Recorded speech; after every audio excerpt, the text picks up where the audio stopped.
sukacita kita hadir hari ini. Mari kita bersyukur kalau situasi seperti ini Tuhan masih berikan kesempatan buat kita untuk kita beribadah, untuk kita memuji dan memuliakan nama Tuhan. Mari kita mau tundukkan kepala kita. Bapa, kami bersyukur Tuhan buat segala kebaikan-Mu Tuhan. Bapa, kami bersyukur buat segala kasih karunia-Mu dalam kehidupan kami Tuhan. Kalau kami boleh ada di situasi new normal seperti ini, dan kami boleh beribadah secara new normal Tuhan, semua hanya karena kasih karunia-Mu Bapa. Dan kami siap memuji Engkau, meninggikan Engkau Tuhan. Mari siapkan dan kuduskan hati kami Bapa. Mari kita mau naikkan syukur kita. Kita mau katakan Bapa, Engkau sungguh baik. Karena Engkau sangat baik Tuhan.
siapkan hati kita untuk memuji Tuhan. Bapa, kami bersyukur Tuhan buat segala kebaikan-Mu Tuhan. Kami bersyukur buat kesempatan yang sangat amat indah Kau berikan buat kami Tuhan. Ketika kami boleh datang beribadah di tempat ini, semuanya karena kasih karunia anugerah-Mu buat kami. Mari Tuhan, di kesempatan yang langka, yang luar biasa ini Tuhan, kami memberikan hati kami sebaik-baiknya, waktu kami sebaik-baiknya buat Engkau Tuhan. Dan kami boleh Tuhan mendapatkan berkat yang luar biasa daripada-Mu. Siapkan hati kami untuk Kau taburi juga Tuhan dengan firman. Dan kami saat ini ingin memuji Engkau Bapa. Dalam nama Tuhan Yesus kami siap bersuka cita. Mari yang siap memuji Tuhan, kita mau sama-sama katakan amin. Amin. Siapa yang bersuka cita hari ini? Amin. Jadi kita memberi kemuliaan buat Tuhan. Kita bersyukur karena pagi ini Tuhan sangat amat dahsyat. Amin. Kita mau katakan Yesusku dahsyat. Mari berikan pujian yang terbaik, berikan sukacita yang terbaik.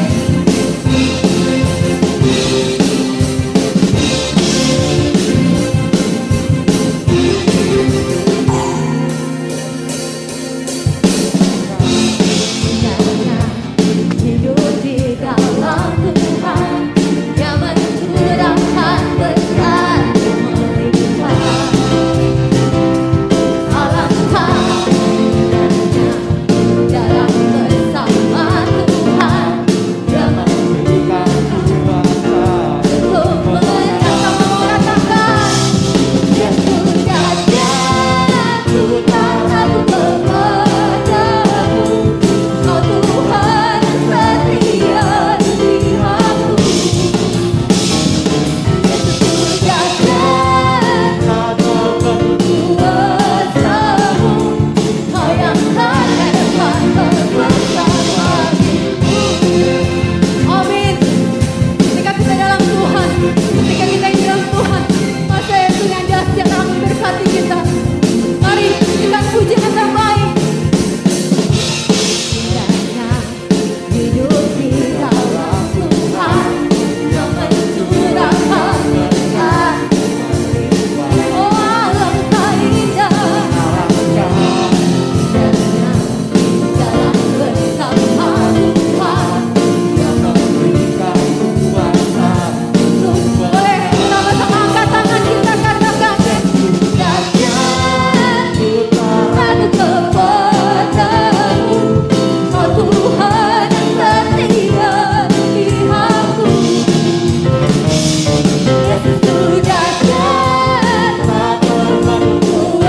kuasamu, Kau yang tak dapat bersama hidupku. Yesus dahsyat, ku tak ragu kepadamu, Kau Tuhan yang setia di pihakku. Yesus dahsyat, kuasamu, Kau yang tak dapat bersama hidupku. Amin. Siapa yang percaya kalau Tuhan kita dahsyat? Saya percaya kalau Tuhan kita tidak pernah tinggalkan kita. Boleh sama-sama mau angkat tangan kita. Kita mau katakan Yesusku dahsyat 3 kali, amin. Amin. 1, 2, 3. Yesusku dahsyat. Yesusku dahsyat. Yesusku dahsyat. Mau katakan kepadamu, Kau Tuhan yang setia di pihakku.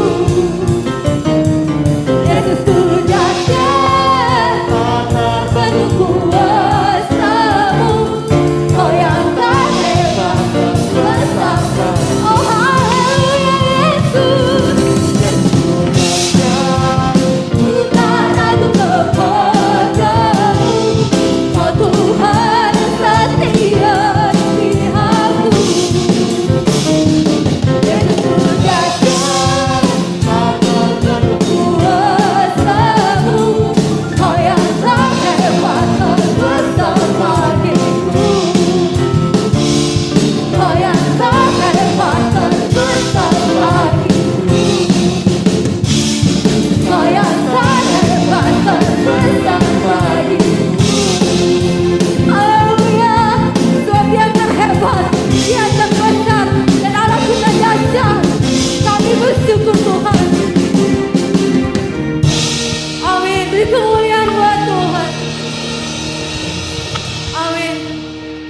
buat karunia yang luar biasa.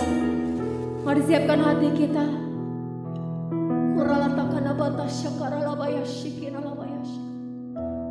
Bapak, kami bersyukur Tuhan. Kami merasakan Tuhan kasih-Mu nyata Tuhan. Tapi kami merasakan Kau hadir di tengah-tengah kami Tuhan. Dan saat ini kami tahu Bapak, Kau siap melawat kami Tuhan. Kau siap mendidik dan mengajar kami Bapak.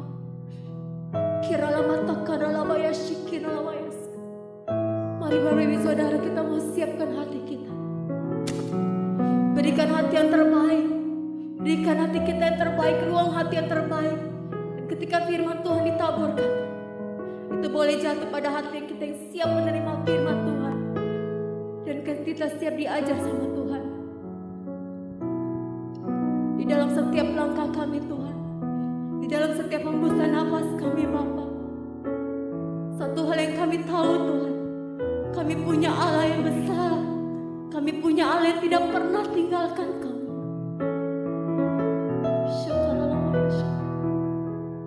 Mari kita mau katakan lagu ini. Jadikan rema setiap kata.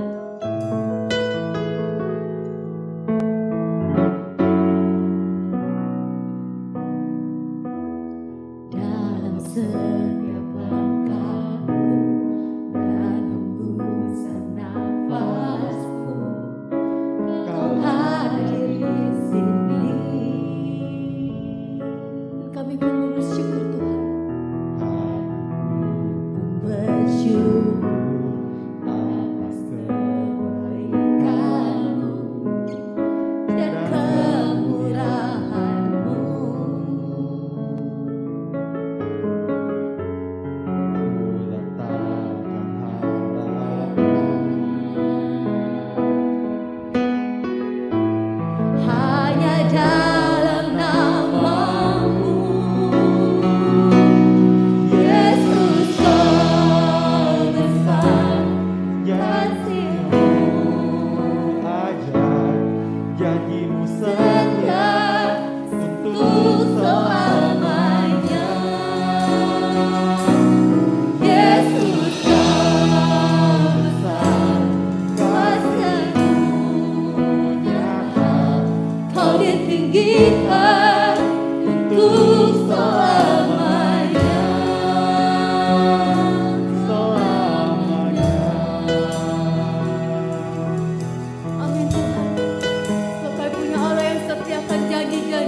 kami percaya ya Tuhan, kasih-Mu nyata, kuasa-Mu dahsyat, kuasa-Mu ajaib Tuhan, melebihi dari segalanya, termasuk tantangan-tantangan yang ada, yang menghadang iman kami ya Tuhan.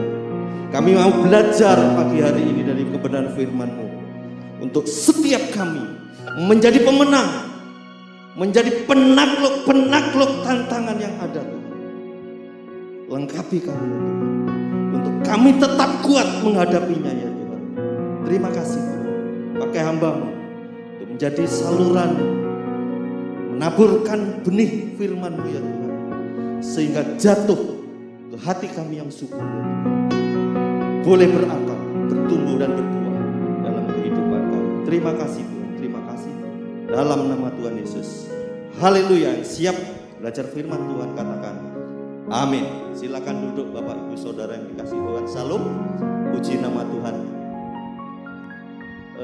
Mohon maaf kami lepas sementara supaya lebih jelas. Baik Bapak Ibu Saudara yang dikasihi Tuhan, mari kita buka firman Tuhan di dalam 2 Timotius. Hari ini saya akan mengambil judul Jadilah Kuat. Jadilah kuat. 2 Timotius pasal yang kedua ayat yang pertama. Mari kita baca bersama-sama. Hitungan ketiga, 2 Timotius pasal yang kedua ayat yang pertama. Demikian firman Tuhan, 1, 2, 3. Sebab itu, hai anakku, jadilah kuat oleh kasih karunia dalam Kristus Yesus. Bapak Ibu Saudara yang dikasihi Tuhan, hari-hari ini tanpa kita pungkiri ada banyak tantangan yang harus kita hadapi bersama-sama. Tidak terkecuali oleh orang Kristen, anak-anak Tuhan, semuanya, bahkan seluruh dunia menghadapinya. Nah, pagi hari ini apa yang ditulis oleh Rasul Paulus ini merupakan nasihat dari Paulus kepada anak rohaninya, yaitu Timotius.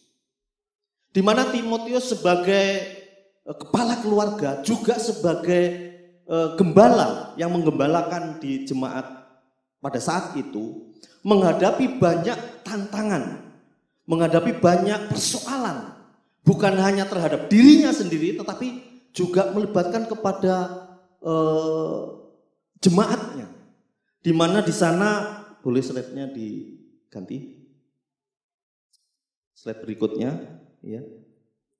Baik. Nah, salah satu tantangan yang ada saat itu adalah ada banyaknya pengajaran-pengajaran sesat, sehingga mempengaruhi jemaat Tuhan yang digembalakan oleh Timotius ini.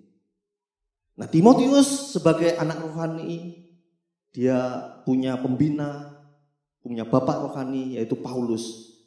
Dan Paulus menasihatkan, jadilah kuat di dalam pengajaran yang kokoh firman Tuhan. Sekalipun ada banyak pengajar-pengajar sesat yang menyesatkan, membelokkan iman para anggota jemaatnya. Nah, Bapak Ibu Saudara yang dikasihi Tuhan, supaya apa? Supaya setiap orang yang percaya tetap menjadi pemenang. Apapun persoalan, apapun tantangan yang ada. Bukan saja Rasul Paulus, tapi Tuhan kita, Yesus Kristus mau supaya anak-anaknya di akhir zaman ini pun, dia tahu ada banyak tantangan yang harus dihadapi, tetapi jadilah kuat. Jadilah kuat. Hari ini kita mau belajar untuk kita menjadi kuat. Bagaimana? Untuk kita dapat jadi pemenang untuk mengatasi setiap persoalan. Sebab orang Kristen untuk menjadi pemenang, untuk menjadi kuat, bukan berarti tidak menghadapi persoalan. Persoalan tetap ada, tetapi bagaimana kita menghadapinya, kita tidak boleh lari. Terus harus kita hadapi sampai kita menjadi pemenang. Artinya kita harus tetap kuat. Seberat apapun Sebab kita tahu sebagaimana pujian yang kita naikkan tadi.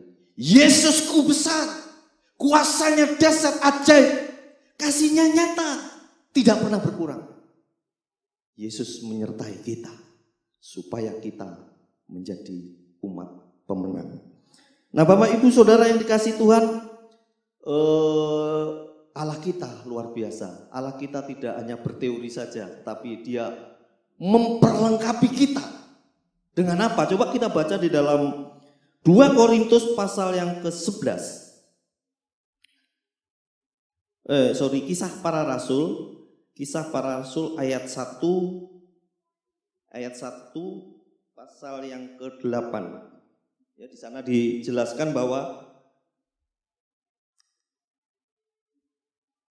engkau akan menerima kuasa kalau Roh Kudus turun atas kamu. Kuasa apa itu? Kuasa untuk menghadapi setiap persoalan. Sebab Yesus mau setiap kita menjadi pemenang-pemenang jiwa, memenangkan jiwa-jiwa, bahkan ke seluruh bangsa. Ini satu pekerjaan yang besar. Saya tahu pekerjaan yang besar pasti menghadapi tantangan yang besar. Tapi Tuhan kita Allah yang baik. Dia memperlengkapi kita dengan kuasa, di mana kuasa itu sudah dicurahkan buat setiap kita untuk kita dapat menjadi pemenang. Tetap kuat apapun persoalannya. Kuasa itu telah diberikan kepada setiap kita. Nah Bapak Ibu Saudara yang dikasihi Tuhan, mari kita buka di dalam 2 Korintus. Saya akan baca secara cepat. Bapak Ibu bisa mengikutinya di slide. 2 Korintus pasal yang ke-11 ayat 23 sampai 28. Supaya kita mengerti betapa Rasul Paulus itu juga menghadapi satu tantangan yang luar biasa. Tapi dia tetap kuat untuk menghadapi setiap persoalan itu. Saya akan bacakan. Apakah mereka pelayan Kristus? Aku berkata seperti orang gila. Perhatikan. Lalu lebih lagi, aku lebih banyak berjerih lelah, lebih sering dalam penjara, di luar batas, kerap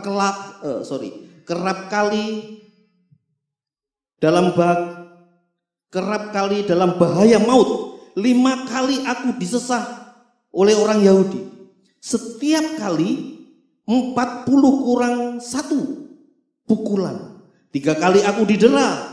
1 kali aku dilempari dengan batu. 3 kali aku mengalami karam kapal. Sehari semalam aku terkatung-katung di tengah lautan. Masih saya teruskan.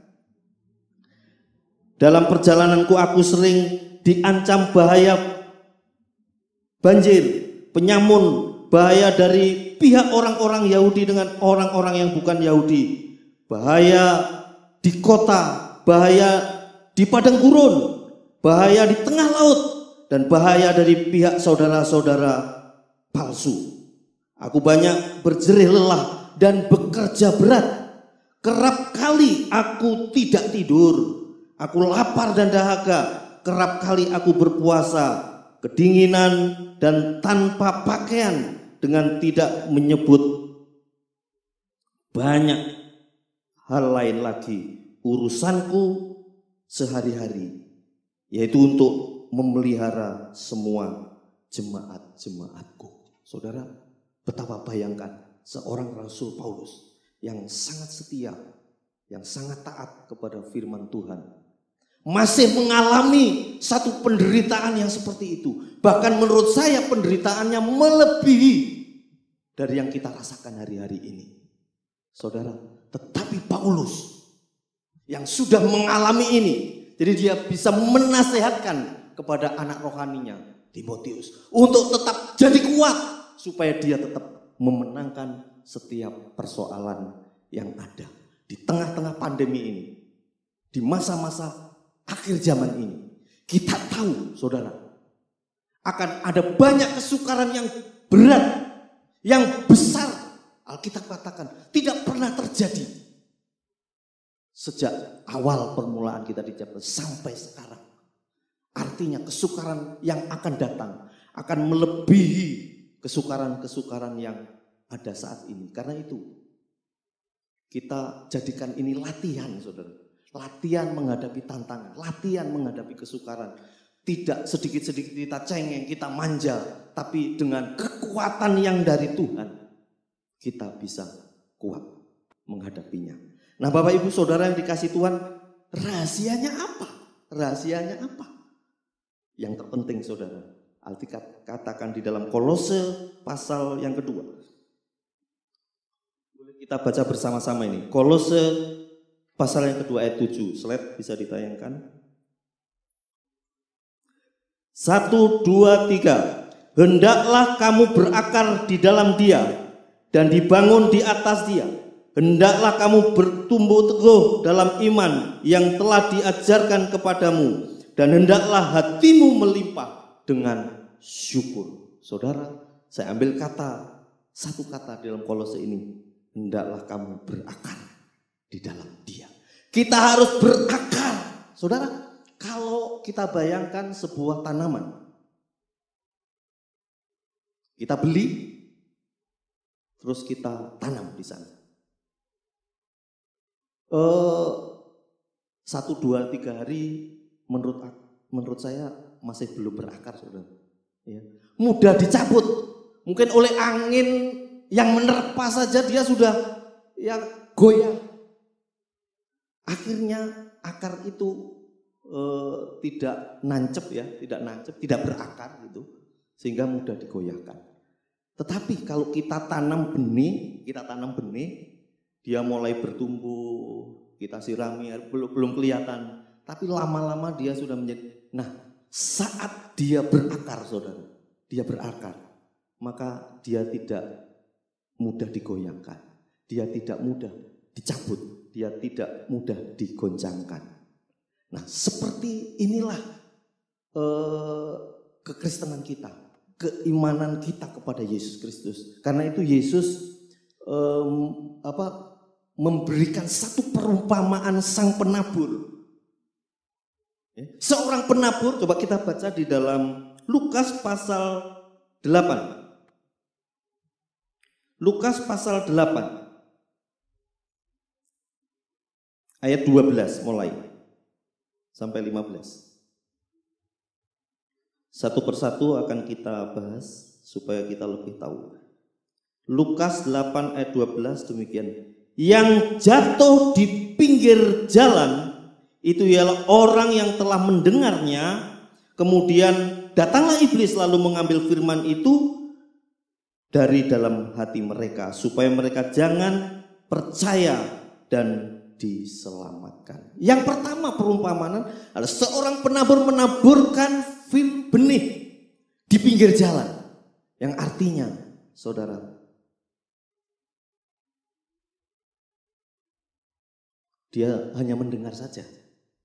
Kita yang di gereja mendengar firman Tuhan. Benih itu firman Tuhan. Tanah itu hati kita.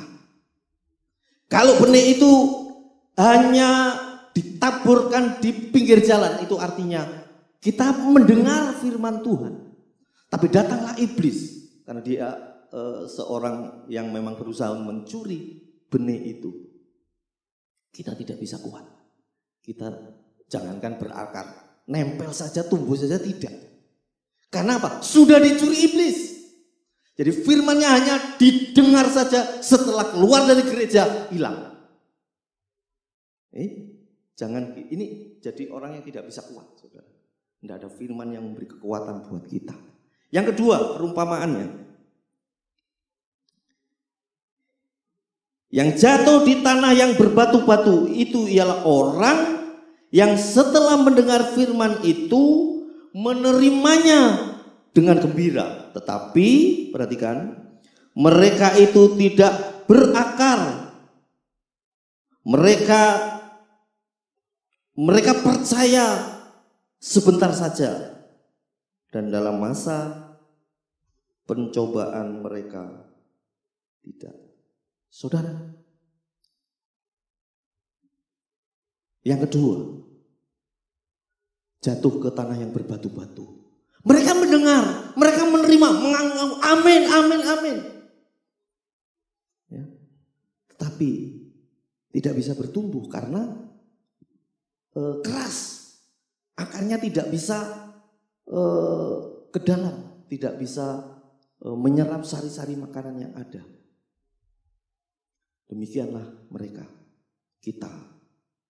Jangan menjadi bagian orang yang punya hati yang keras, saudara. Supaya apa? Supaya firman Tuhan itu, supaya benih itu bisa tetap tertanam dan berakar ke dalam. Saudara yang dikasihi Tuhan, yang ketiga,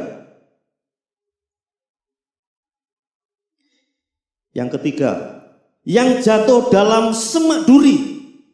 Habis batu, semak duri ya. Ialah orang yang telah mendengar firman itu dan dalam pertumbuhan selanjutnya mereka terhimpit oleh kekhawatiran dan kekayaan dan kenikmatan hidup sehingga mereka tidak menghasilkan buah yang matang. Mereka mendengar firman Tuhan. Mereka juga mendengar saran-saran, nasihat-nasihat orang-orang fasik. Mereka percaya juga kepada paranormal, dukun-dukun, saudara. Ini refleksi dalam kehidupan sehari-hari. Sama-sama didengarnya. Sehingga yang firmannya juga bertumbuh. Yang jahat pun juga bertumbuh. Dua-duanya saling menghimpit, saudara. Semak duri. Karena terhimpit, karena tertekan, maka pertumbuhannya seperti saya ibaratkan apa ya? Bonsai ya. Bonsai, tumbuhan bonsai. Itu kan diikat ya, diikat sehingga dia sebenarnya tetap bertumbuh, tapi ada ikan sehingga mengikuti apa yang ikatan mau. Bukan seperti kebenaran yang ada. Nah, sebagai anak-anak Tuhan kita mestinya mengikuti kebenaran firman Tuhan.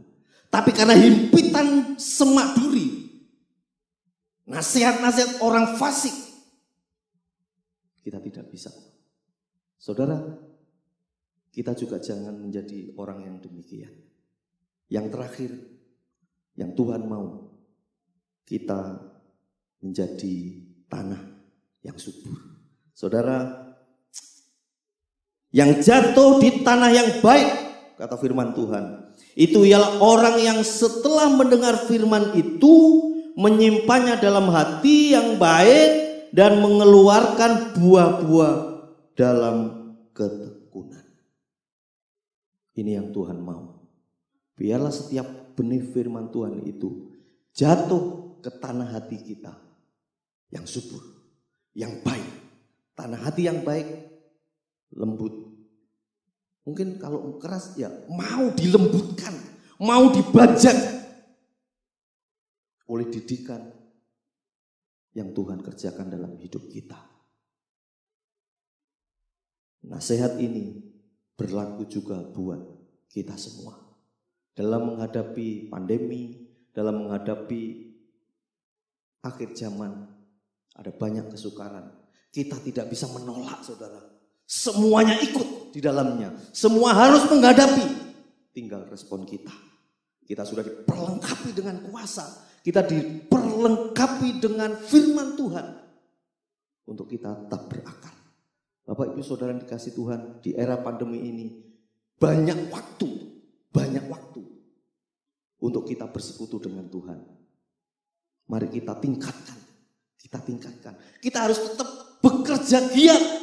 Orang yang memalas tidak boleh. Kita harus tetap melayani Tuhan. Jangan dijadikan alasan pandemi, tidak bisa melayani, tidak bisa bekerja. Akhirnya kita malas-malasan di rumah. Nonton, karena banyak waktu, ya sudah. Saudara yang dikasih Tuhan, gunakan kesempatan ini. Kita tahu rencana Tuhan. Tuhan memberikan waktu yang sangat banyak untuk dapat kita gunakan setiap anak-anak Tuhan.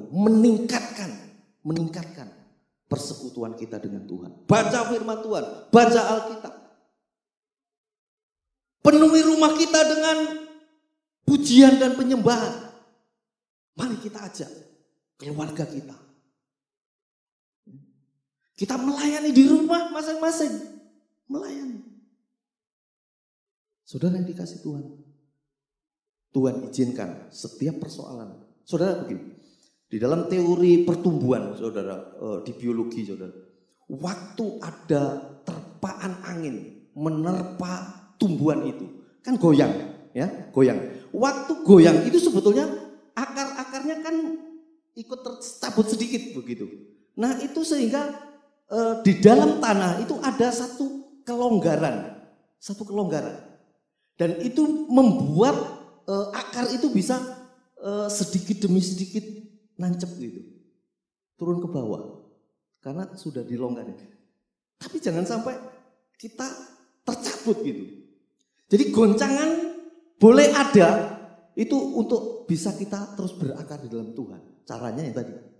Perbanyak waktu kita, isi waktu kita yang sangat banyak untuk meningkatkan pertumbuhan kita bersama Tuhan. Saudara, tokoh-tokoh Alkitab kita tahu. Yang satu contoh Paulus sudah menghadapi satu persoalan yang menurut saya melebihi dari apa yang kita rasakan sekarang. Dia tetap kuat. Kenapa? Teori. Dia berakar di dalam Tuhan. Apapun yang harus dia hadapi. Banyak anak-anak Tuhan yang sedikit menyalahkan Tuhan. Kenapa Tuhan? Engkau tidak segera bertindak untuk apa? Melepaskan pandemi ini. Ya.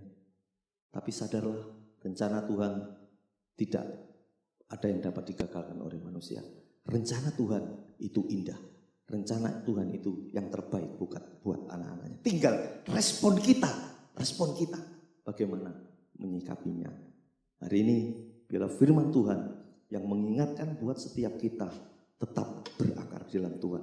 Supaya kita tetap kuat di dalam Tuhan menghadapi setiap persoalan yang ada. Sehingga setiap kita menjadi pemenang. Haleluya. Amin. Mari kita bangkit berdiri, kita naikkan pujian yang tadi bagian referennya saja. Allahku besar, kasihnya ajaib, kuasanya ajaib. Yesusku besar.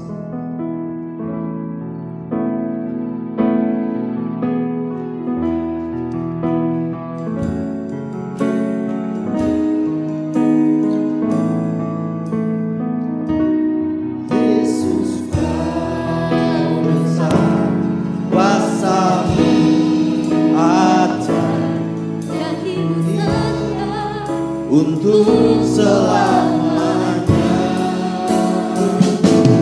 Yesus besar, kasih-Mu nyata, Kau ditinggikan untuk selamanya. Yesusku besar, haleluya. Engkau besar Tuhan, biar firman-Mu ini boleh tertanam Tuhan. Hati kami tanah yang baik, tanah yang subur, supaya firman-Mu berakar di dalam-Mu. Haleluya. Kau besar, kasih-Mu nyata, ditinggikan. Yesus, Ku besar.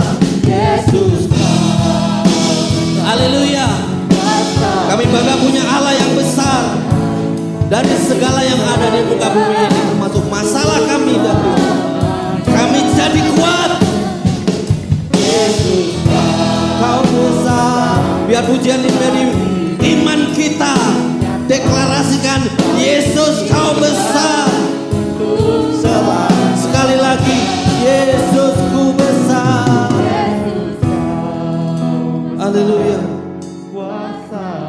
Hamba-Mu Tuhan telah berhenti berkata-kata, tapi Roh Kudus terus berkata-kata, memberi kekuatan bagi umat-Mu untuk kami terus berakar di dalam Engkau.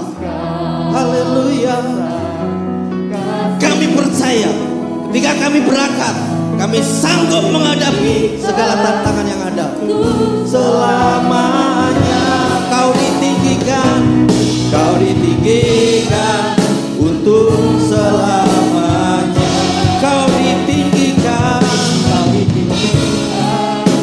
hidup selamanya. Katakan selamanya. Oh, selamanya. Terima kasih Tuhan. Terima kasih. Dalam nama Yesus kami berdoa. Haleluya. Amin. Silakan duduk Bapak Ibu Saudara yang dikasihi Tuhan. Saya serahkan kepada Bapak Gembala.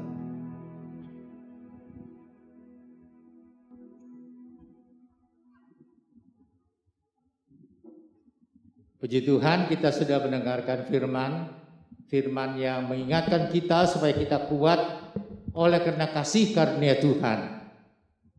Firman Tuhan ingatkan jangan kita menjadi kuat oleh karena kita punya kekayaan, oleh karena kita punya kepintaran, oleh kita punya kehebatan. Tidak, tentunya itu kita perlukan, tapi jangan membuat kita kemudian merasa kuat karena itu. Kita tetap harus merasa kuat karena Tuhan. Dan kita akan melihat keberhasilan yang Tuhan berikan kepada kita. Puji Tuhan. Bapak Ibu Saudara kasih dalam Tuhan, kita akan berdoa untuk yang berulang tahun. Ada beberapa saudara kita yang berulang tahun, tapi sebelumnya saya hanya mau mengingatkan kepada kita semua bahwa Ibu Sunmoy sudah dipanggil Tuhan. Dia memang selama ini tinggal di Bekasi dengan anaknya yang ada di sana, sehingga pelayanan dan lain sebagainya berkaitan dengan pemakaman itu dilakukan oleh gereja yang ada di Bekasi, gereja di mana anaknya ikut berjemaat. Dan karena hal itu saya kontak dengan pendetanya dan saya mengatakan terima kasih karena dari jemaat kita ada pendeta yang mau melayani ya. Kalau enggak ada, jadi kewajiban kita untuk pergi ke sana melayani di sana. Tapi puji Tuhan, ada gereja yang mau, bukan dari Gereja Bethel Indonesia. Mereka memegang firman Tuhan, didasarkan kepada kasih Allah, sehingga pemakaman bisa berjalan dengan baik tentunya. Ya, puji Tuhan.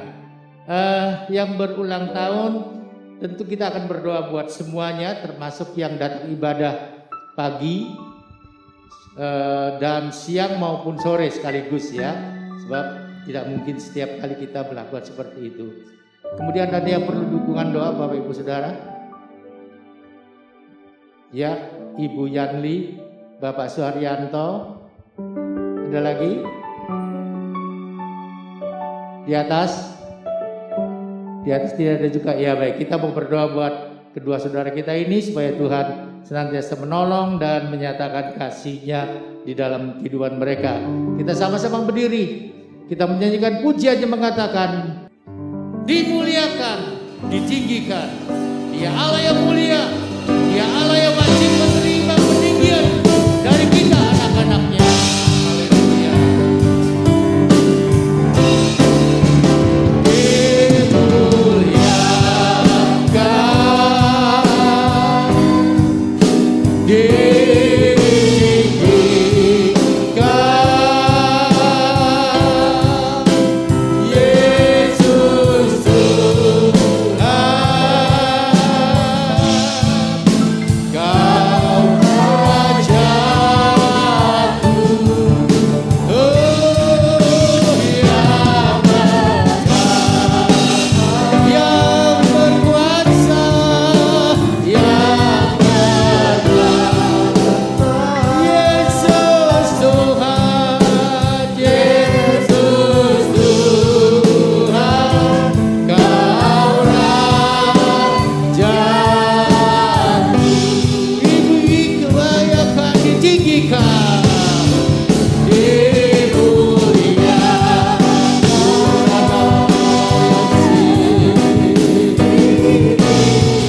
kasih Bapa, kami senantiasa naikkan kepadamu atas pimpinan-Mu di dalam ibadah kami dari awal sampai penghabisannya. Kami diberkati melalui pujian yang kami naikkan. Kami juga diberkati melalui firman yang kami dengar Tuhan. Kami percaya Tuhan Engkau adalah Allah yang penuh berkat, yang senantiasa memberkati kami dimanapun kami berada, dimanapun kami beribadah. Karena Engkau adalah Allah yang melihat hati kami, bukan melihat keadaan kami yang lain Tuhan. Tolong kepada kami Tuhan, supaya kami tetap kuat di dalam Engkau. Apapun yang terjadi di dalam dunia ini, kami ingat penolong kami yang setia, Yesus Kristus namanya, yang akan menyatakan kasih-Nya senantiasa di dalam kehidupan kami. Terima kasih Bapa, siang hari ini Tuhan, kami mau berdoa Tuhan, buat mereka yang memerlukan dukungan doa, yaitu Ibu Yanli dan Bapak Suharyanto Tuhan. Engkau melihat kedua anakmu yang sudah cukup lansia ini Tuhan, tolong kepada mereka. Kasih-Mu Engkau nyatakan di dalam kehidupan mereka. Pertolongan-Mu Engkau nyatakan di dalam kehidupan mereka. Apabila mereka di dalam kesakitan, jamah dan sembuhkan mereka Tuhan. Ketika mereka di dalam kesusahan, Engkau hiburkan mereka. Ketika mereka berat, Engkau beri keringanan Tuhan. Ketika mereka lemah, Engkau beri kekuatan. Karena Engkau adalah Allah yang mengasihi anak-anak-Mu ini. Demikian juga yang tidak hadir pada siang hari ini Tuhan, Engkau juga menolong kepada mereka. Berkat-Mu juga melimpah kepada mereka Tuhan. Terpujilah nama-Mu. Kami berdoa buat anak-anak-Mu yang berulang tahun, yaitu Bu Frenci, Ibu Yuliana Wijaya, Bapak Matias Irawan, Ibu Riana, Saudari Marcelia Teofania. Tuhan, berkati anak-anak-Mu senantiasa yang berulang tahun ini. Engkau sudah memelihara mereka setahun lagi lamanya Bapa, sehingga Tuhan dalam masa-masa itu Tuhan, Engkau terus menolong mereka. Engkau terus menyatakan kasih-Mu di dalam kehidupan mereka. Engkau terus menjaga dan memelihara mereka Bapa, sehingga Tuhan mereka bisa terus bersekutu dengan Engkau sampai hari ini. Itu karena kasih-Mu yang Kau nyatakan di dalam kehidupan mereka. Tetap menyertai hidup anak-anak-Mu Tuhan. Tetap berkat-Mu melimpah di dalam kehidupan mereka. Tetap memberi kesehatan kepada mereka. Pakai mereka juga menjadi saksi-Mu untuk kemuliaan dan kebesaran nama-Mu. Demikian juga dengan anak-anak-Mu yang sudah mengambil bagian di dalam pelayanan. Beri mereka kesetiaan di dalam melayani Engkau Tuhan.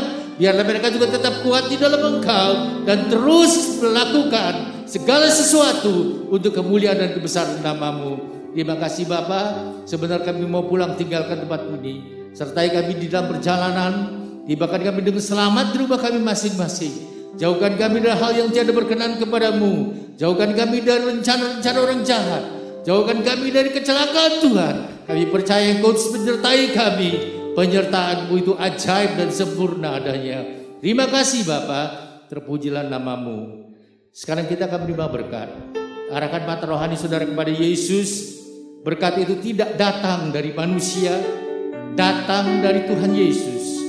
Sebab itu kedangkan kedua belah tangan saudara. Terima dengan iman. Dalam nama Yesus, Tuhan memberkati rumah tanggamu. Dalam nama Yesus, Tuhan memberkati usahamu. Dalam nama Yesus, Tuhan memberkati masa depanmu. Sebab itu sidang jemaat yang dikasihi Tuhan, sekarang pulanglah dalam damai sejahtera dari Allah Bapa yang melampaui segala akal, yang melihara pikiran dan hatimu di dalam Kristus Yesus, dan kasih karunia Tuhan Yesus Kristus yang telah menyelamatkan saudara, serta kuat kuasa Roh Kudus yang menguatkan, memimpin, menyertai, mengurapi, membuat saudara berhasil mulai hari ini sampai Maranatha Tuhan Yesus datang kembali. Haleluya. Bapak terima kasih.